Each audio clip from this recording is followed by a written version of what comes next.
Invito ad accogliere e a dare il benvenuto dall'Università di Firenze il docente di genetica Marcello Buiatti.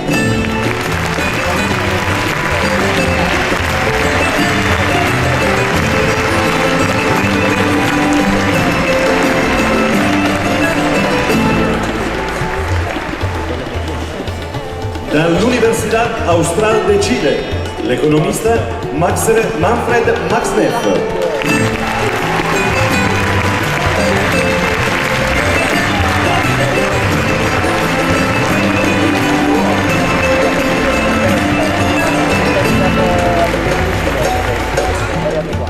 E in particolare il manifesto sul futuro dei sistemi di conoscenza a cui ha lavorato Vandana Shiva, Carlo ci ha ricordato che sono le donne, gli anziani, i nativi e i contadini i principali custodi di questi saperi. Allora voglio chiedere a Vandana quale ruolo possono svolgere questi soggetti nella creazione di un mondo buono, pulito e giusto, e soprattutto quali diritti dobbiamo garantire loro. Vandana Shiva. 500 years ago, Europe colonized the world. Our knowledges weren't supposed to survive, but they have. You're all here because of that. That's where the indigenous people, women, as survivors of the worst form of brutal violence, bring to bear the alternatives we need for the future. The world has suffered 200 years of the blindness of mechanistic thought, because it does make you blind, unaware of the vitality of the earth, her capacity to self-regenerate, to self-organize as a living planet, Gaia, Vasundhara, Bhumi. This transformation of nature from a living, nurturing mother to inert dead matter and manipulable matter was of course eminently suited to the industrial project and the project of exploitation. We've had 100 years in the West of an industrial agriculture, 50 years of it in countries like India in the name of the Green Revolution. This worldview is collapsing around us at this time. It's collapsing economically, it's collapsing ecologically, it's collapsing culturally, it's collapsing socially, and it's collapsing politically. We desperately need a holistic alternative, and that holistic alternative will come from those who were never part of this system, who were excluded and therefore have other knowledges, other minds, other values. The violence that is intrinsic to the ruling way in which we look at the world, in which we live in the world, began with the rise of the industrial scientific revolution. Bacon, who's called the father of modern science, said the nature of things betrays itself more readily under violence than under its natural freedom. Totally opposite of how women think and how indigenous people think. He said the discipline of scientific knowledge and the mechanical inventions leads to and does not merely enter a gentle guidance to nature, it has the power to shake her to her very foundations. And he even went on to say that raping nature was the only way to know her. Rape has always been a way to not know the other.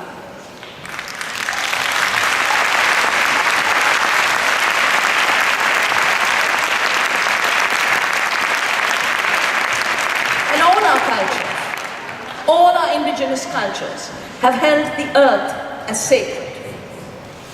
That has been a problem for her exploitation. That's where there's always been the attempt to either turn terra madre into terra nullius, which was the legal foundation of occupation of other people's lands, and is now emptying out life and knowledge from biodiversity, which is the problem of patenting of life. If you patent life, you're claiming you've created it. You're claiming life doesn't create itself. Therefore, a life form is not living, it's a product of your imagination, a product of your mind. Just doesn't work because, first of all, companies like Monsanto don't really have minds because they are not people. They're a fiction which have a legal personality. And we cannot hand over the farm.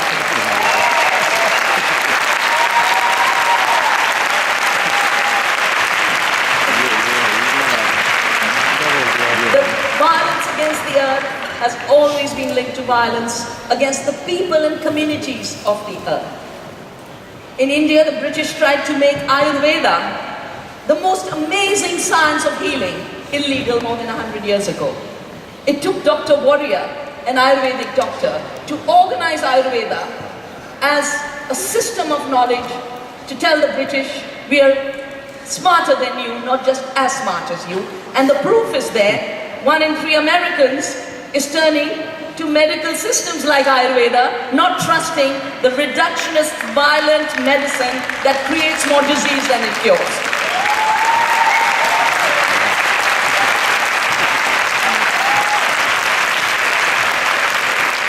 We were given the Green Revolution, which reduced farming systems to a part of the system, and they said, we've grown more rice, more wheat, even while they decreased everything biodiversity, and per acre actually produced less food. And instead of learning from the movements that are gathered here about how to grow food with less oil or no oil, how to grow food without synthetic fertilizers, how to grow more food using the sunshine, the photosynthesis, they now see if the Green Revolution failed, just reduce it one step more. Go from a system to a part of a part of a part and fix it all on the gene and still get it wrong.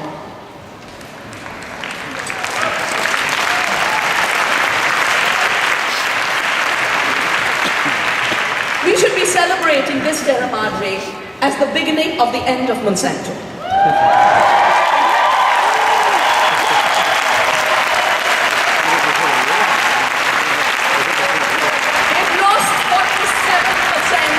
Of their share value. It's our job to make them come down to zero value shares. But we have another job before us. The idea that only some cultures have knowledge and only one knowledge system will count has led to this new form of piracy. Indigenous cultures are rich in biodiversity, but also rich in the knowledge about biodiversity. This is now the green oil for the companies that made big money poisoning the planet, and they're engaging in biopiracy. They stole our neem, we fought them 11 years, we won. They stole our basmati, we fought them 4 years, we won. They've stole our wheat. The Brazilians will know about the ayahuasca fight. The Mexicans will know about the yellow bean, which was just bought in a marketplace and claimed to be an invention in the US. And the South Africans will know about the piracy of the San tribe who ate a plant that suppresses hunger. It's now patented by Pfizer as an anti-obesity drug. This piracy must stop.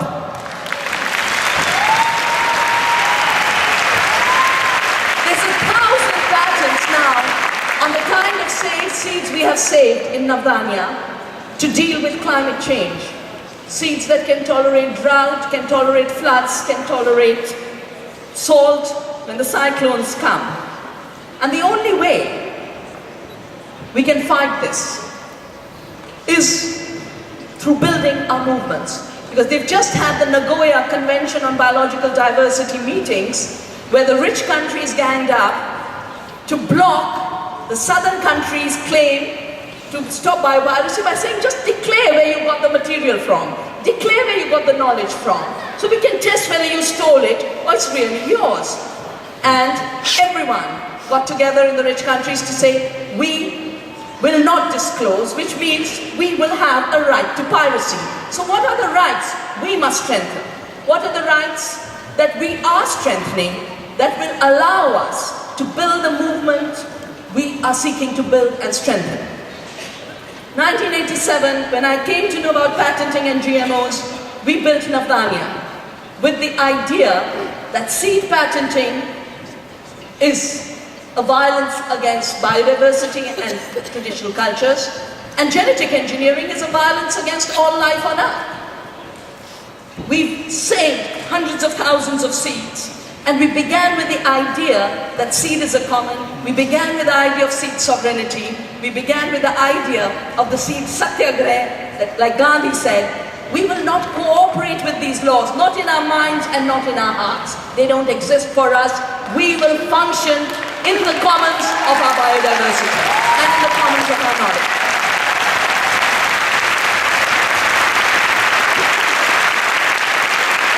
Food sovereignty is a concept articulated by anyone who understands how our freedoms are being taken away around food and agriculture. The freedom of the farmer to have seed, to have land, to choose their farming system. The freedom of the eater to know what they're eating. What kind of fascism is this? That you can't even be allowed to know what you're eating. And of course, building the alternatives and fighting the destructive both need a knowledge sovereignty, which is the subject of the 4th manifesto. Every manifesto we've done on the International Commission of Future of Food has been released at Terra Madre. The first was the future of food, the second was seed sovereignty, the third was climate resilience, and now we have the knowledge manifesto. I know we've run out of copies here, but I'm sure you'll be able to get more if you get in touch with Terra Madre, and they will get in touch with the Commission on the Future of Food. I just want to mention, in closing, that Monsanto actually argued once with me in the Convention on Biological Diversity debates to say the reason that GM seeds were smart was because they didn't need the farmer to think. And I told them then, and I tell them again, it's because we think. We think it's goodbye to you and it's welcome to the biodiversity of our knowledge systems.